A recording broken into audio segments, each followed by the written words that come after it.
Hey guys, so this is a very basic yurt that someone is using as an Airbnb, and this is the first time that I've stayed in a yurt. I think they're super cute, and I actually know a lot of people that use them in a cold environment, which they're just fabric and canvas and a little bit of insulation.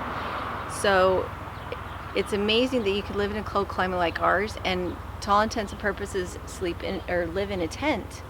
And so I just did an interview with Esther Emery talking about how they lived in a yurt for 3 years, and Josh from Essential Mountain Homestead is staying in that tonight as we're up there working with Vouch-O-Matic. But I came down into town to do some work, and so I found a little yurt that wasn't expensive to rent for the night, and so I'm going to try it out. I'm pretty excited. So the yurts have a flap so that during storms you can close the window because there's no glass. It's a bent tent. It's not going to have glass. So here's the canvas, and here's the flap that allows light in but not air. And then here is the bug screening that allows free flow of air.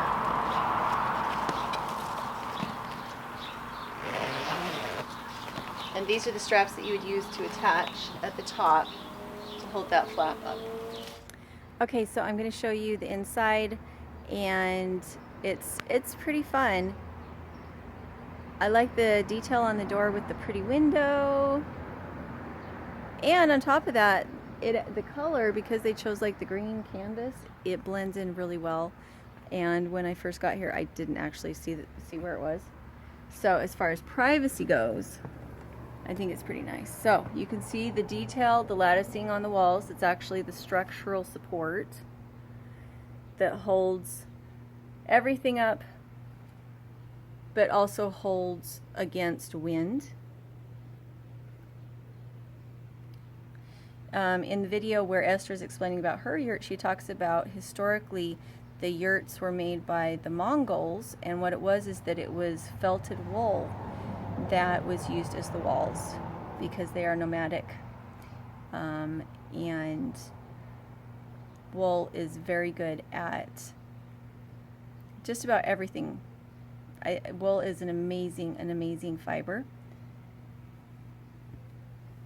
So you can see the roof beams and the hole that traditionally would have had smoke going out of it, but in our modern age instead it has a vent to let heat out, but it's capped with a clear plastic bubble. Now you can see that there's more windows in here than are actually being used right now. That would zip open to allow more sunlight or more air in. I am not sure, but only this one is open just so that it's not getting too hot in here. I'm not sure. But you can see here's another window, and then there's another window. And then they have a little stove that is just like a propane stove instead of a wood-burning stove. But Esther Emery, she does use a wood-burning stove, and she also has a summer kitchen that she uses. So they have a bed here, and then they have a futon here and a futon there, which means that you could sleep potentially, I think, 6 people in here, which is pretty good. And they still have room for a table. There's no bathroom. The bathroom is outside. And I think I like that. I like that solution to a bathroom. When you're living really tiny, a bathroom takes up a lot of space. And so having it be external, I think, is a really great idea. So I think this is super cute. I'm excited to sleep in here tonight. They do have, the yurts do stand on a platform, a wooden platform. And that keeps rodents out and keeps things from being damp. And but it is meant to be able to be taken down and moved. The lattice work just folds in on itself. But I think they're pretty neat. And again, this will be the first time that I will have slept in one, so I'm feeling pretty pampered. If you can see right there, that is a cover for the top of the yurt that can be opened to allow heat to rise, and it also allows sunlight in, so that's pretty neat. So make sure to go check out the rest of my alternative living videos. We went and looked at a lot of tiny houses, conventional tiny houses. We've looked at earthships. Now we've looked at yurts. Go check out Esther's channel if you want to see a review from somebody who's actually lived in one for 3 years. That's Fauchomatic. And also go look at Josh's channel, Essential Mountain Homesteading, because they will be staying in one tonight, and it'll be fun to get their take on it. And hopefully it will be a big adventure for them and a big adventure for me tonight. And if I remember correctly, you can get a really nice big yurt for under $10,000 as long as you make the platform yourself.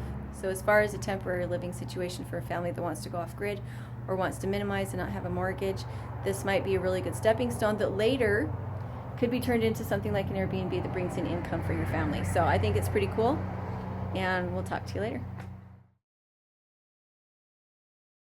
It's good. Like, you know, with us, it's not about tackling the world by yourself. It's about showing people how you're doing what you're doing. They share their energy with you, and everybody's better off for it, you know. And I have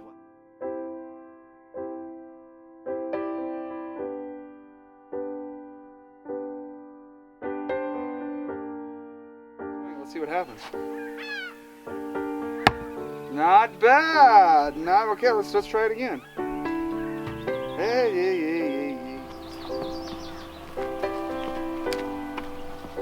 And then we had a wonderful experience with some neighbors and some family from out of town coming to help us raise the frame. We raised the frame all in one day and had a big party. But at that point, we were really just at the beginning of